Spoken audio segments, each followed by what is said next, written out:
ശരി. അപ്പോൾ LDF convener TP രാമകൃഷ്ണന്റെ പരാജയത്തെ പറ്റിയാണ് ഇനി പറയാൻ പോകുന്നത്. അവിടെ TP രാമകൃഷ്ണനെ പേരാമ്പ്രയിൽ കൈവിട്ടത് പാർട്ടി കോട്ടകളാണെന്നുള്ള കണക്കുകളാണ് പുറത്തു വരുന്നത്.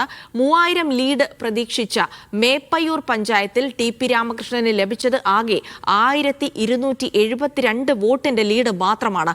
3000 ലീഡ് പ്രതീക്ഷിച്ച TPയുടെ സ്വന്തം പഞ്ചായത്തായ നൊച്ചാടിലെ ലീഡ് 1610ലേക്ക് കുറഞ്ഞു.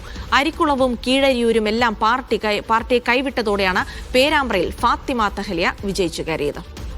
മുഹമ്മദ് അസ്ലം വിവരങ്ങൾ നൽകും കോഴിക്കോട് നിന്ന്. അസ്ലം, അപ്പോൾ പേരാമ്പ്രയിലെ കണക്കുകൾ പരിശോധിക്കുമ്പോൾ മറ്റാരും വന്ന് തോൽപ്പിച്ചതല്ല, പാർട്ടി അണികൾ തന്നെ, പാർട്ടി കോട്ടകൾ തന്നെ TPയെ കൈവിട്ടു എന്ന കണക്കുകളാണ് വരുന്നത്.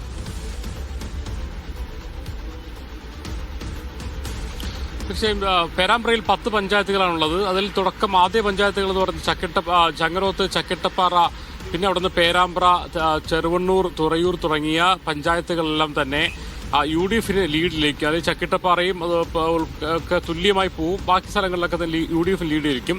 അവിടെ നിന്ന് അങ്ങോട്ട് അവസാനത്തെ 4 പഞ്ചായത്തുകൾ മേപ്പയൂര്, അതോടൊപ്പം തന്നെ കീഴരിയൂർ, അരിക്കുളം, നൊച്ചാട്, ഈ 4 പഞ്ചായത്തുകളും LDFന്റെ കോട്ടകളാണ്. ഇവിടുന്നായി ഒരു 9000 മുതൽ 10000 വരെ വോട്ടുകൾ ലഭിക്കും. അങ്ങനെ പിന്നെ ഫാത്തിമ തഹലിയുടെ തേരോട്ടം പിടിച്ചു നിർത്താമെന്നായിരുന്നു കണക്കാക്കിയിരുന്നത്. അതേസമയം തന്നെ പ്രതീക്ഷിച്ചത് പോലെ തന്നെ UDFന് വലിയ തോതിലുള്ള ഒരു മേൽക്കൈയൊന്നും അവിടെ ഉണ്ടായിട്ടില്ല. അതേസമയം തന്നെ UDF പ്രതീക്ഷ വോട്ടുകൾ ഏറെക്കുറെ കുറഞ്ഞ വോട്ടുകൾ അവർക്ക് ലഭിച്ചിട്ടുണ്ട്. ഇപ്പോൾ ചങ്ങരോത്ത് 4700 വോട്ടിന് ലീഡ് ലഭിച്ചു.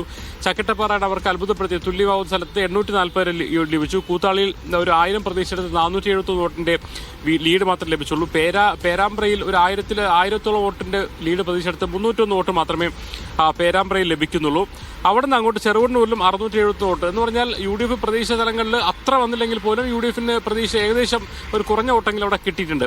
അതുകൊണ്ട് തന്നെ അവിടെ എത്തിയപ്പോൾ, അതായത് പേരാമ്പ്ര കഴിഞ്ഞ് ചെറുവണ്ണൂർ കഴിഞ്ഞ് തുറയൂർ എത്തുമ്പോൾ UDFന് ചെറിയൊരു ആശങ്ക ഉണ്ടായത്. കാരണം ഇനി അവിടെ നിന്നുള്ള പഞ്ചായത്തുകളിൽ LDF കാര്യമായി, പ്രത്യേകിച്ച് TPയുടെ പഞ്ചായത്തിന് വെച്ചാൽ ഉൾപ്പെടെ കാര്യമായ വോട്ടുകളിലേക്ക് പോവുകയാണെങ്കിൽ ഏതായാലും ഫാത്തിമ തഹലിയ പിറകി പോകുന്ന ഒരു സംശയം വരെ ആ സമയത്ത് കൗണ്ട് ഏജന്റുമാർക്കുണ്ടായിരുന്നു. അതേസമയം മേപ്പയൂർ വന്നപ്പോൾ ചിത്രം മാറിയാണ്. മേപ്പയൂർ ഏകദേശം 2000 വോട്ടിന് ലീഡെങ്കിലും ഉണ്ടാവുമെന്നാണ് UDF കരുതിയത്. മാത്രമല്ല 3000-ലധികം വോട്ടിന് ലീഡ് LDF പ്രതീക്ഷിച്ചെടുത്ത് വേഗം 1272 വോട്ടിന്റെ ലീഡ് മാത്രമേ, എന്ന് വെച്ചാൽ പകുതി ലീഡ് പോലും LDF പ്രതീക്ഷന്റെ പകുതി ലീഡ് പോലും അവിടെ ഉണ്ടായില്ല. അവിടെ നിന്ന് അങ്ങോട്ട് കീഴരിയൂർ അവരെ അത്ഭുതപ്പെടുത്തി. കാരണം സാധാരണ കീഴരിയൂർ LDFന്റെ ഒരു പഞ്ചായത്താണ്. മാത്രമല്ല ഒരു 1000 വോട്ടിന്റെ ലീഡെങ്കിലും LDFന് ഉണ്ടാവുമെന്ന് UDF തന്നെ കരുതിയ സ്ഥലത്ത് അവിടെ UDFന് ലീഡ് വന്നു, 47 വോട്ടിന്റെ ലീഡ് വന്നു.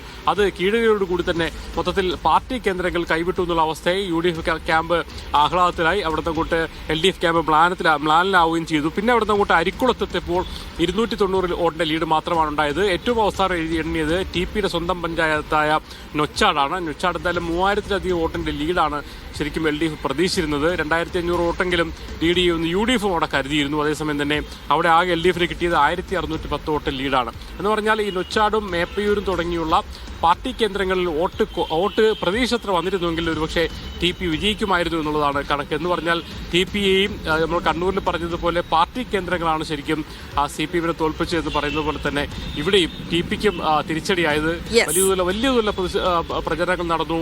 വിഭാഗീയമായ പ്രചരണങ്ങളെന്നും LDFും UDFും തമ്മിൽ കട്ടയ്ക്ക് പോരാട്ടം നടന്ന സ്ഥലത്ത് അവിടെയും CPM കേന്ദ്രങ്ങളിൽ വോട്ട് കുറഞ്ഞു എന്നുള്ളത് എന്തായാലും CPMനെ ആലോചിക്കേണ്ട വിഷയം തന്നെയാണ്. പ്രത്യേകിച്ച് TPയുടെ സ്വന്തം പഞ്ചായത്തായ നൊച്ചാടിൽ വരെ TPക്ക് വോട്ട്, സ്വന്തം പഞ്ചായത്തിൽ പോലും പാർട്ടി അണികളിൽ നിന്നുള്ള വോട്ടുകൾ കൃത്യമായി ലഭിച്ചില്ല TP രാമകൃഷ്ണൻ. അത് വലിയ പരാജയത്തിലേക്ക് വഴിവെച്ചു എന്നുള്ള വിവരങ്ങളാണ് മുഹമ്മദ് അസ്ലം നൽകിയത്.